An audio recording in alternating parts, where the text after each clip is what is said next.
And next వచ్చేసి important sub space. So sub space అంటే ఏంటి? సబ్ స్పేస్ అంటే ఒక వెక్టార్ స్పేస్ తీసుకుంటే వి అనేది మనకి వెక్టార్ స్పేస్, అది కంపల్సరీ గుర్తుపెట్టుకోవాల్సిందే. వెక్టార్ అనగానే మనకి వి తోటి డిఫైన్ చేస్తాం. So let V be the vector space and H be the subset of V. ఇక్కడ వి అనేది వెక్టార్ స్పేస్ అంటుండు, హెచ్ అనేది వికి సబ్సెట్ ఆట. దట్ ఈస్ దాన్ని ఎట్లా డిఫైన్ చేస్తాం? హెచ్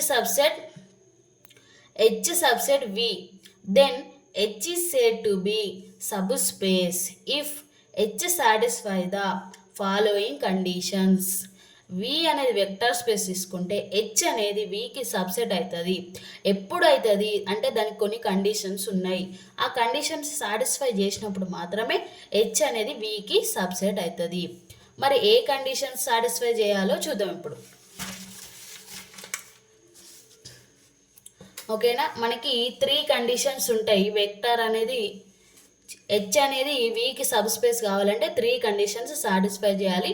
ఆ 3 కండిషన్స్లో ఫస్ట్ వచ్చేసి let zero vector of v in capital H.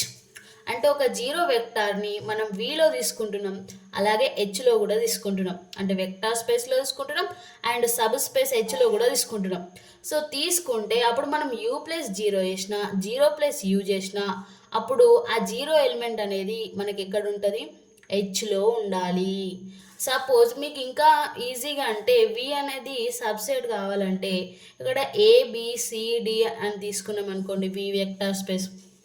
అప్పుడు హెచ్ సబ్సెట్ కావాలంటే ఇందులో ఉన్న కొన్ని ఎలిమెంట్స్ మనకి హెచ్లో ఉంటేనే కదా హెచ్ అనేది వికి సబ్సెట్ అనుకుంటాం. సపోజ్ ఇక్కడ ఏ కామా బి కామా సి తీసుకున్నాం. ఇలా కొన్ని అంటే సమ్ ఆఫ్ ఎలిమెంట్స్ నుంచి మనకు కొన్ని ఎలిమెంట్స్ అనేది తీసుకున్నప్పుడు అప్పుడు హెచ్ అనేది వికి సబ్సెట్ అవుతుంది. కానీ సబ్సెట్ కావాలంటే మనకు కొన్ని కండిషన్స్ సాటిస్ఫై అయ్యాలి. అందులో ఇది క్లోజర్ ప్రాపర్టీ, మీకు ఆల్రెడీ చెప్పాను నేను ప్రాపర్టీస్. సో ఇది closure property. U plus zero, zero plus u చేస్తే మనకు వచ్చే ఎలిమెంట్ యూ కదా, ఆ యూ అనేది హెచ్లో ఉండాలి. అలాగే జీరో అనేది కూడా హెచ్లో ఉంటుంది ఐడెంటిటీ. జీరో అనేది విలో ఐడెంటిటీ ఉండాలి, అలాగే హెచ్లో ఐడెంటిటీ ఉండాలి. అది ఫస్ట్ కండిషన్ సబ్ స్పేస్ కావాలంటే. సేమ్ అలాగే second condition H is, second condition ఏంటిదంటే H is closed under vector addition. ఏమంటుండే? H is closed under vector addition. అంటే ఏమన్నా 2 ఎలిమెంట్స్ని మనం హెచ్లో తీసుకున్నప్పుడు వాటి యొక్క ప్లస్ అంటే సమ్ చేస్తే అది కూడా మనకి హెచ్లో ఉండాలి. ఓకేనా, ఇక్కడ ఆల్రెడీ విలో సాటిస్ఫై అయిపోయినాయి కండిషన్స్. మనకి ఇప్పుడు హెచ్లో సాటిస్ఫై అయితే ఆ హెచ్ అనేది వికి సబ్సెట్ అవుతుంది.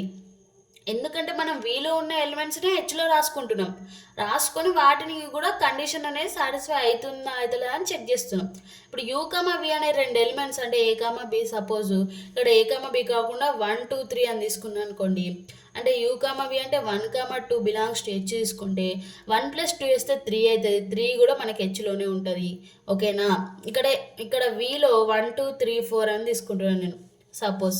సో అంటే 1 2 3 4లో మనకు 1 2 3 అనేది హెచ్లో తీసుకున్నాం, ఎందుకంటే దీనికి సబ్ స్పేస్ కాబట్టి. ఈ 1 2 3 కూడా మనకి కండిషన్ సాటిస్ఫై చేయాలి కాబట్టి. సో 2 ఎలిమెంట్స్ తీసుకున్నప్పుడు వాటిని ప్లస్ చేస్తే కూడా మనకి హెచ్లో వస్తుంది, అంటే ఈ కండిషన్ కూడా మనకు సాటిస్ఫై చేయాలి. నెక్స్ట్ థర్డ్ వచ్చేసి H is closed under multiplication of scalars. That is for each you belongs to H and each scalar C, then the vector cu belongs to h. మనం ఎప్పుడైనా కానీ ఈ వెక్టార్స్లో ఎలిమెంట్స్ తీసుకుంటే you V W ఇలా vector ఎలిమెంట్స్ని define చేస్తాం. అలాగే స్కేలర్స్ని C తోటి define చేస్తాం. ఓకేనా, వెక్టార్ అంటే వి తోటి డిఫైన్ చేస్తాం కదా వెక్టార్ స్పేస్, అట్లనే స్కేలార్ అంటే మనకి సి తోటి డిఫైన్ చేస్తాం. సి మీన్స్ రియల్ నెంబర్స్, అంటే సి బిలాంగ్స్ టు 1 2 3 ఇలా ఎలిమెంట్స్ ఏవైనా మనకి రియల్ నెంబర్స్ తీసుకోవచ్చు స్కేలార్స్ అంటే. ఇక్కడ మనకి కండిషన్ ఏమంటుండు? క్లోజ్డ్ అండర్ మల్టిప్లికేషన్ అంటే ప్రోడక్ట్ అంటే మల్టిప్లై చేయాలి. దేన్ని? ఒక స్కేలార్ని ఒక వెక్టార్ని మల్టిప్లై చేస్తే మనకు వచ్చే వాల్యూ కూడా హెచ్లోనే ఉండాలి. ఓకేనా, ఒక వెక్టారు హెచ్లో ఉన్న వెక్టారే అండ్ ఒక స్కేలారు అది కూడా హెచ్లోనే ఉంటుంది. సో అవి రెండింటిని మల్టిప్లై చేసినప్పుడు మనకు వచ్చే వాల్యూ కూడా హెచ్లోనే ఉండాలి. అప్పుడు మనకి హెచ్ అనేది వికి సబ్ స్పేస్ అవుతుంది లేదా సబ్సెట్ అవుతుంది. అంటే ఫస్ట్ ప్రాపర్టీ ఏంటిది మనకి ఐడెంటిటీ ప్రాపర్టీ, సెకండ్ వన్ వచ్చేసి closure property, closed under vector addition అంటే క్లోజర్ ప్రాపర్టీ, థర్డ్ వచ్చేసి closed under multiplication of scalar for each u belongs to h and scalar c, so then the vector cu belongs to h. ఇది కూడా చాలా important. ఈ 3 properties అనేవి మనకి దీనిపైన theorems and problems కూడా ఉంటాయి. ఇవి వెరీ వెరీ ఇంపార్టెంట్. ఈ సబ్ స్పేస్ డెఫినేషన్ అనేది మీకు ఖచ్చితంగా రావాలి. సో దీనిపైన ఇంపార్టెంట్ ప్రాబ్లమ్స్ కూడా ఉంటాయి, అలాగే థీరమ్స్ కూడా ఉంటాయి. కాబట్టి ఖచ్చితంగా ఇవి ఒకసారి ప్రాపర్టీస్ మీరు వీడియో చూసిన తర్వాత మళ్ళీ ఒకసారి మంచిగా చూసుకొని ఒకసారి నేర్చుకోండి, ఓకేనా. నెక్స్ట్ మనకి ఇక్కడ 3 కండిషన్స్ సాటిస్ఫై చేసిన తర్వాత అప్పుడు హెచ్ అనేది వికి సబ్ స్పేస్ అవుతుంది, ఓకేనా. సబ్ స్పేస్ అయిన తర్వాత ఇక్కడ ఇంపార్టెంట్ నోట్ అమ్మా, every sub space of A vector space is a vector space. అంటే ఇక్కడ మనకి హెచ్ అనేది వికి సబ్ స్పేస్ అవుతుంది అంటే సబ్ స్పేస్ అయిందంటే ఆటోమేటిక్గా హెచ్ కూడా ఒక వెక్టార్ స్పేస్ అవుతుంది. ఎప్పుడైతే వికి సబ్ స్పేస్ అవుతుందో అంటే ఈ 3 కండిషన్స్ సాటిస్ఫై చేస్తుందో అప్పుడు హెచ్ను కూడా మనం వెక్టార్ స్పేస్ అనొచ్చు, ఓకేనా. అది important note. Next linear combination of vector space, ఇది కూడా ఇంపార్టెంట్ డెఫినేషన్ మనకి. సో దీనిపైన కూడా మనకు ప్రాబ్లమ్స్ ఉంటాయి. లీనియర్ కాంబినేషన్ ఆఫ్ వెక్టార్స్ అంటే ఏం లేదమ్మా, ఒక వి వెక్టార్ స్పేస్ తీసుకుంటే దానిలో ఎలిమెంట్స్ని ఏమని తీసుకుంటాం మనం ఇక్కడ v1 v2 vp అంటే ఎక్కడ దాకా తీసుకోవాలో మనకు తెలియదు కాబట్టి నేను vp అనుకుంటున్నా. ఈ ఎలిమెంట్స్ అన్నీ కూడా ఒక వెక్టార్ స్పేస్లో తీసుకుంటున్నా. సేమ్ అలాగే a1 a2 ap అనే స్కేలార్స్ని తీసుకుంటున్నా. Are the scalars then the vectors. ఇక్కడ ఇవి రెండింటిని మనం మల్టిప్లై చేస్తూ ప్లస్ చేయాలి. v1 a1 ఇంటూ v1 అంటే ఒక స్కేలార్ ఇంటూ ఒక vector, next a2 into v2 ఇంకొక స్కేలార్ ఇంకొక వెక్టార్, ప్లస్ ఆటోమేటికల్లీ మనకి ఎక్కడ దాకా తీసుకున్నాం ఎలిమెంట్స్ ఏపీ ఇంటూ విపి చేయాలి.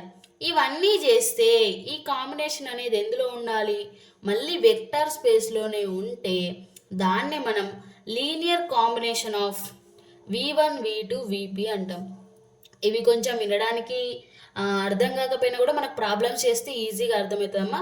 మీరు లీనియర్ కాంబినేషన్ అంటే ఒకటే గుర్తుపెట్టుకోవాలి, multiplication of scalars and vectors and sum, ఓకేనా. Multiplication of scalar vector and sum, దాన్ని మనం లీనియర్ కాంబినేషన్గా గుర్తుపెట్టుకోవాలి. ఎప్పుడైనా కానీ లీనియర్ కాంబినేషన్ రాయాలంటే ఒక స్కేలార్ని ఒక వెక్టార్ని మల్టిప్లై చేస్తూ రాస్తూ మిడిల్లో మనకి ప్లస్ సింబల్ అయితే వస్తుంది. అంటే మీరు ఖచ్చితంగా ఈ ఫార్ములా గుర్తుపెట్టుకోవాలి. a1 v1 plus a2 v2 plus ap vp belongs to capital v అయినప్పుడు మాత్రమే ఈ లీనియర్ కాంబినేషన్ అనేది v1 v2 vp అనేది వెక్టార్స్ అవుతాయి. లీనియర్ కాంబినేషన్ ఆఫ్ వెక్టార్స్ అంటాం, ఓకేనా. ఓకే, ఇప్పటిదాకా చెప్పిన డెఫినేషన్స్ అన్నీ కూడా చాలా ఇంపార్టెంట్. టుమారో నుంచి ఇక ప్రాబ్లమ్స్ అండ్ థీరమ్స్ చెప్తాను. సో మన వీడియోస్ నచ్చితే లైక్, షేర్, సబ్స్క్రైబ్.